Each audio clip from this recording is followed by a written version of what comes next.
Welcome. The topic we will be discussing in this lecture is process control block. Each process is represented in the operating system by a process control block. So basically, process control block contains all information about a particular process. So it includes all state information about a particular process. So process control block is also called as task control block. So what this process control block contains? It includes several information. So first it includes something called as process state. So in the last lecture, we have discussed about process state. That is, a process can be in any one of the 5 states during its lifetime. So currently, what is the state? So that will be represented through process state. Okay, like whether it is in the a new state or ready state or running state or waiting state or it is in the blocked state. And then the PCB also includes program counter, which contains the address of the next instruction to be executed. That is, it includes the value of the program counter, which contains the address of the next instruction to be executed. Then PCB also includes the values of the CPU registers. So primarily it includes values of three types of CPU registers, which are called as accumulators, index registers, and general purpose registers. So basically it includes the values of three types of registers. One is accumulator, the other one is index register, and the other one is general purpose registers. Okay, so let us understand what these three registers are. So first let me start with accumulator. Accumulator is a accumulator is a special register. Accumulator is a special purpose register which is used by the processor to store the intermediate results of arithmetic and logical operation. Accumulator is a special purpose register in the CPU which is used by the processor to store the intermediate results of arithmetic and logical operation. So basically this corresponds to the assembly language code, because you cannot, if you want to directly program and processor, you should use assembly language, right? So if there is an instruction something like this, add b, okay. So let us see, there is an instruction add b, and before that say b contains the value 10. Let us assume b contains the value 10. So what does it mean, this instruction add b? What it means, b should be added with what? So B should be added with what, in the sense, if no other register is provided, it means B should be added with accumulator. Okay. So if accumulator already contains 5, if accumulator already contains 5, then this 10 will be, the B value 10 will be added with 5 and the result will be stored in accumulator. So the new value of accumulator will become 15. Okay, new value of accumulator will become 15. Okay, next if you give an instruction like multiply B, again what it will do, the content of B will be multiplied with the content of accumulator and the new value will be stored in accumulator. So now the content of B is 10, content of accumulator is 15, this will be, so B content 10 will be multiplied with 50 and the result will be stored in, again, accumulator itself. So the new value of accumulator will become 150. Okay. So this is how accumulator is used as an intermediate uh, place to store the results of arithmetic and logical operation. And coming to index registers are used mainly when you are working with arrays. So when you are working with arrays, index register will act as a pointer to move from one index location of the array to the next index location. So initially index location will point to the 0th location of the array. Okay. So along with index register, when you are accessing an array, you will be also using another register which is called as base register, base pointer. So this base pointer, say there is an array with k locations. So initially the base pointer will point to the first location. This base pointer will point to the first location. Let us assume the starting address is 3500. If the starting address is 3500, then the base pointer will contain the value 3500. Okay, then the base pointer will also hold the value 3500. So base pointer will always have the starting address of the array, whereas the index register will keep on change. Initially the index register, let us assume this is the index register. So index register currently it will contain the value 0. Okay, it will contain the value 0. So if the program want to access this array, it will access all locations one by one, right? So first it will access the 0th location. So for that, what it will do in the sense, it will add the content of the base pointer with the content of the index register. This both will be added. So when you add, what you get, 3500 plus 0 is 3500. So whatever the content here, it will be retrieved. So if the content is x1 will be retrieved. Okay, then index register will be incremented by 1. Okay, so after retrieving x1, index register will be incremented by 1. So no more, now it is 0, it becomes 1. So next time when you add, when the program adds 3500 plus index register, it is 3501, which refers to this location. Okay, so this location may contain a value x2. So the program now can access the next value, which is x2. So after accessing x2, again it will increment the index register to 1, so it will become 2. So now it can access the next value, which is x3. So this process continues, so on and so forth. So this is how index registers are used to access the next location of the array. Okay, so this is the usage of index register. And then we have general purpose registers. General purpose registers are used to perform normal arithmetic or logical operations. So if you want to perform any arithmetic operation between two values, then you can just store the two values in those two registers, and you can just use the general purpose register for performing the operation. Say for example, if I perform something like this, add b comma h. Let us assume b is a general purpose register and h is a general purpose register.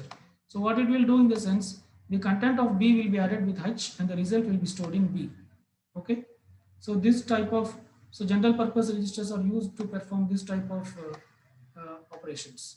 So these are the different CPU registers. So the values of the CPU registers are also part of PCB, program control block. Okay, and another important thing is, whenever there is an interrupt, what happens in the sense, the process will push the entire content of PCB into stack. The process will push the entire content of PCB into stack. So if the current process running is P0, and if P0 has to service some interrupt, then it will push the content of PCB of P0 into stack. Okay, so after pushing PCB to stack, then it will go to that particular interrupt service routine. It will execute the interrupt service routine. After the interrupt service routine is finished executing, then once again it will come back. Once again it has to come back and continue with particular process P0, because P0 has not finished. In between it executed the interrupt.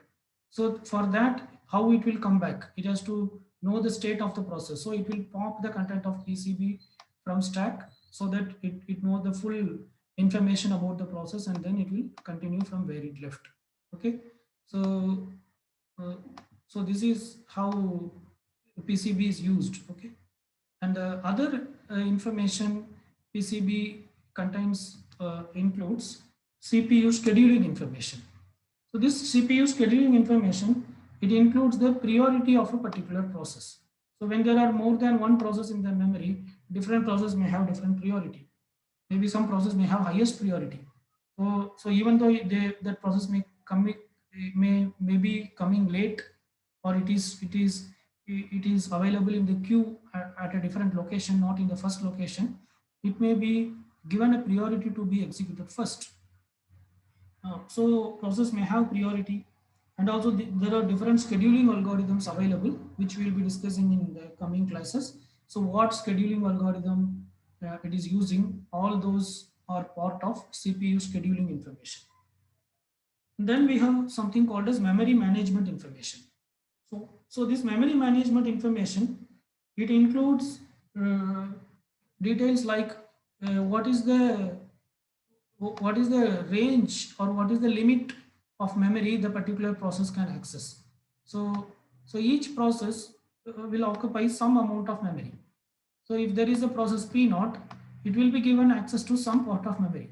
So it means it can access only this much memory. It cannot access beyond that. So how it is achieved in the sense, for that the operating system uses two registers. One is called as base register. One is called as base register. The base register will contain the starting address of the memory for this particular process. Okay. So say the starting address for this particular process is 2000. So if base register contains the value 2000, then it means that it can start accessing from the location 2000. But how long it can access? From 2000 to which location it can access? So that is specified through another register which is called as limit register. That is specified through another register which is called as limit register. So if limit register contains 200, so base registers contains 2000, whereas limit register contains 200. So it means that it can access 200 locations starting from 2000. Okay, the basic maximum it can access only 200 location, and its starting location is 2000. So its starting address is 2000, and how much locations it can access? It can access only 200 locations. So it means it can access from 2000 to 2199 location. So this last location will be 2199. It cannot access anything beyond 2199. Okay. So this information is a part of memory management information. Similarly, memory management information also includes something called as page table. A page table is something which maps the logical address space with the physical address. So logical address is something which is used by the virtual memory. Okay. So virtual memory provides an illusion to the user as if you have an unlimited memory, but in reality that is not the case. So what virtual memory provides is a logical memory. So there is something called as page table which maps the logical address space with the physical address. So that is also, the page table detail is also part of memory management information. Okay. We'll discuss about page table later as a separate topic, but this is just for your information. And next, the PCB also contains accounting information. The accounting information includes details like how much CPU time it has used so far, and each time when this particular process gets the CPU, how much slice of time will be given by the CPU. Okay, that is CPU will allocate how much time for this particular process, either 5 millisecond or 10 millisecond, what time it will allocate, and what is the process number, okay, and other details. Okay, other basically it is something like a log details. And then we have something called as IO status information, which includes the list of IO devices allocated to this process, and also it includes details like list of the files this particular process can access, right? So this is the pictorial representation of PCB. It includes process state, process number, program counter, different registers, memory limits, list of IO devices, and list of open files. Okay. And this particular diagram shows how the PCB content is stored into stack when the process is uh, going from one process, when the control is switching from one process to another process. Okay, so here the scenario is there are two processes, P0 and P1. Okay, so initially the P0 is executing for some time, and then it is switching to P1. Okay, and then it is switching to P1, and it is executing P1 for some time, and again it is switching back to P0. Okay, this is the scenario. So how it is happening? So initially P0 is executing. So P0 has its own PCB, which we call it as PCB 0, which we call it as PCB 0. At this point of time, the process P0 want to execute P1. So what it does in the sense, it stores the PCB 0 into stack. It pushes PCB 0 into stack. Okay. and then it should execute process 1. So process 1 will have its own PCB, which is called as PCB1. So it loads PCB1. So it loads PCB1 because it has to now execute P1. Okay. So it loads PCB1 and it starts executing process 1. Okay. Again, after executing process 1 for a certain period of time, again it want to stop executing PCB1, I mean process 1, and it want to execute process 0. So what it does in the sense, currently it is executing process 1. So it stores the content of PCB1 into stack, which is the state of process 1. And again it want to execute process 0. So it loads PCB 0, it loads PCB 0 from stack. Either you can call it as load or pop, and now it knows the state of process 0 and it starts executing process 0. Okay. So this is a key feature how PCB helps in switching from one process to another process.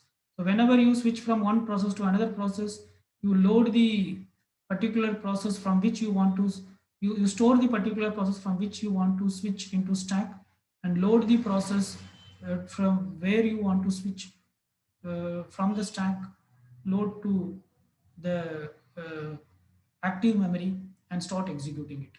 Okay, fine. So whenever there is a switch happens, this switch also you can call it as either interrupt or system call. Okay, whenever you want to move from P0 to P1, so that is an interrupt or a system call. Similarly, again when you want to move from P2 to P1, that is also an interrupt or a system call. So this is how CPU switch from one process to another process. Okay. So far we are discussing about process.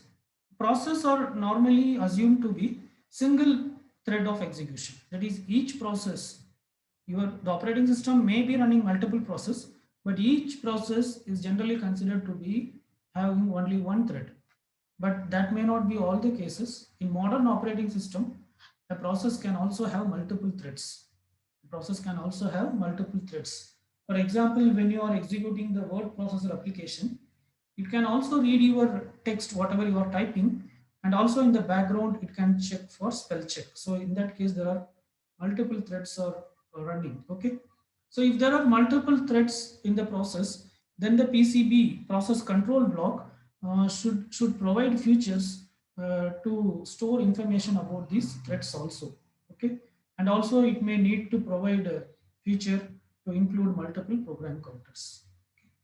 So that's it about process control block. So we have discussed what is a process control block and what the process control block contains.